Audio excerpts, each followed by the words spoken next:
can do one of two things. You can either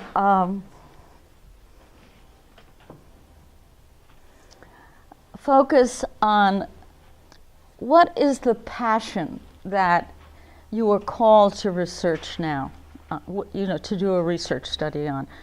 Does it come out of a wounding in your own nature? Might, but it doesn't have to. I'll just take a little detour here for a minute and talk about one thing that I did years ago.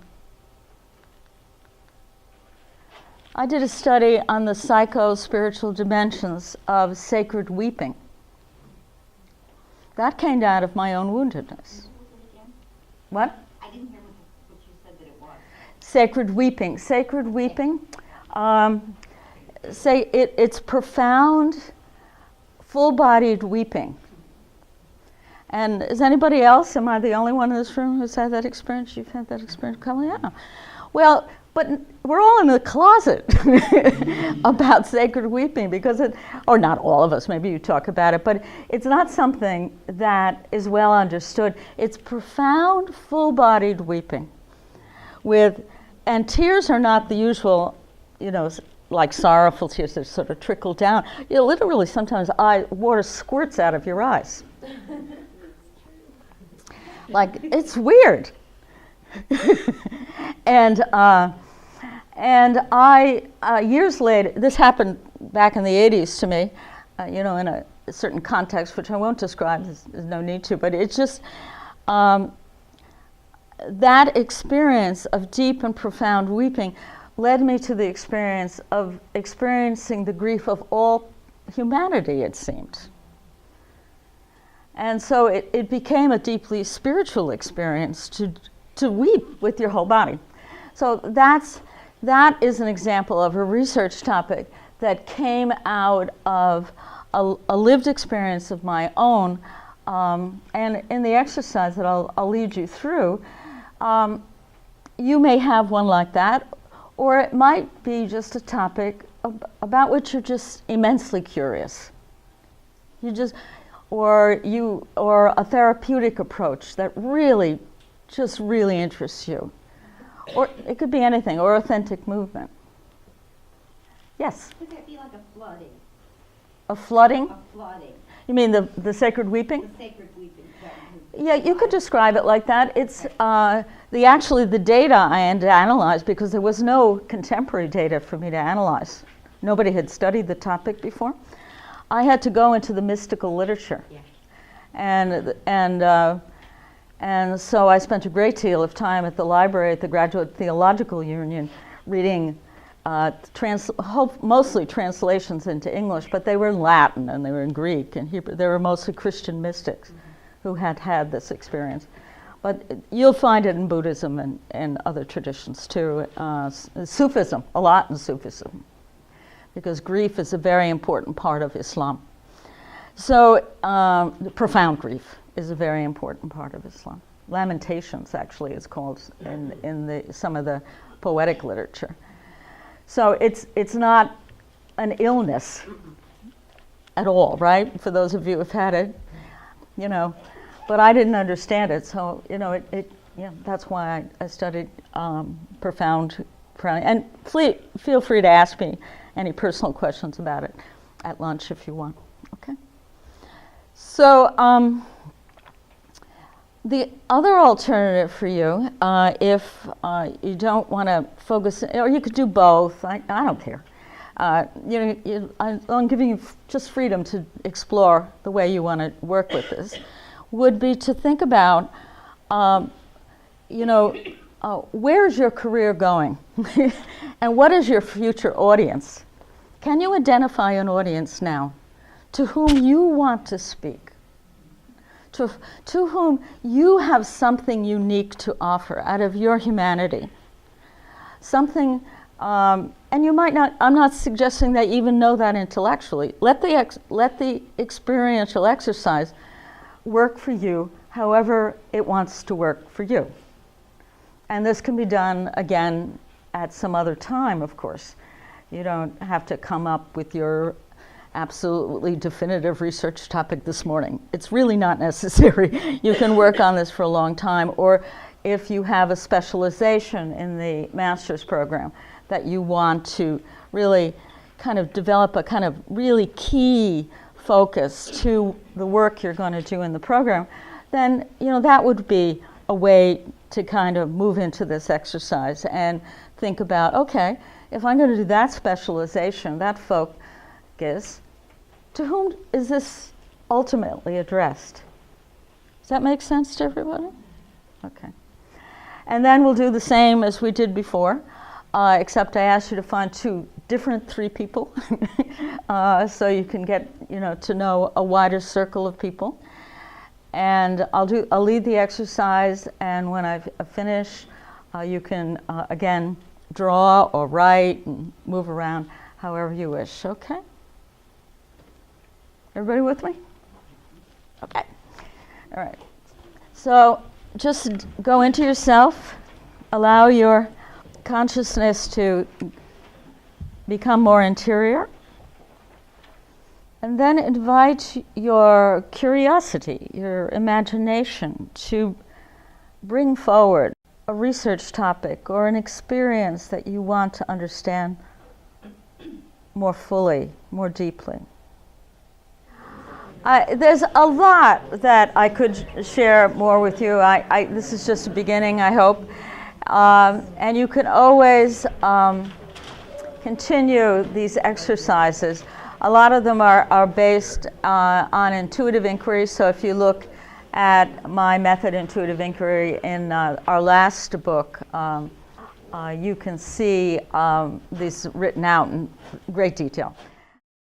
The last thing I'd like to just run through for you so you can see some of the range of research topics that have been studied by some of at least my students. I usually list, there's a lot of interesting topics, but if you're going to ask me questions about them, I better have ones that I can talk easily about. So I'm just going to go through this list to give you a kind of some breathing room, some sense of the range of topics you could potentially study or investigate either now or at a later time in your professional lives. So there's so many, and so many that are so interesting.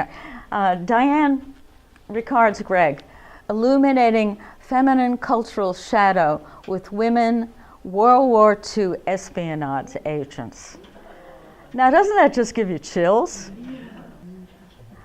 Diane found this topic in a book, her response to a book, I should say, about women espionage agents during World War II in Europe, obviously. And it was done about 10 years ago. She finished up. I still know her quite well. She's in my postdoctoral program. And Diane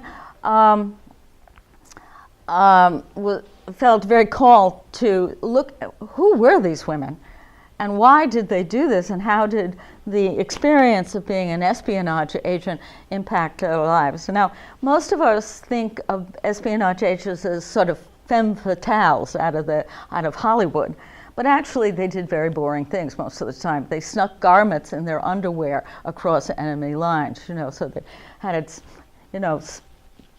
and often they were usually the women, when you looked at the photographs, they were usually women that looked like your sister. So they wouldn't look like a movie star. They were people that could easily cross enemy lines, for example.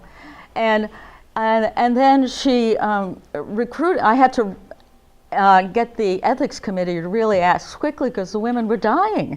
You're talking about World War II espionage. She traveled. She had enough money to travel. She had to travel extensively to interview these women who were, of course, in their 80s and 90s by the time she did the study.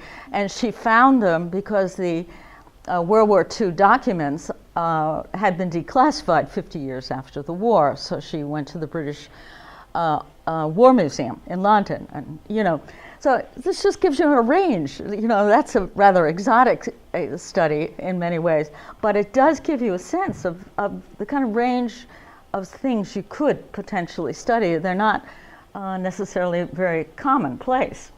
Susan Carlock did a study in which she analyzed mystical texts of what is called true joy, and her in Christian mysticism in this case.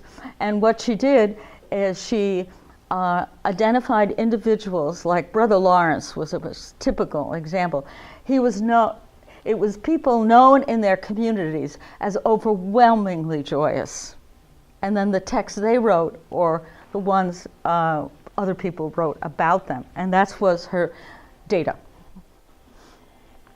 Paula Casella did a very, more traditional research design. She did analyzed the websites of winners of the APA, the American Psychological Association, Healthy Workplace Environments.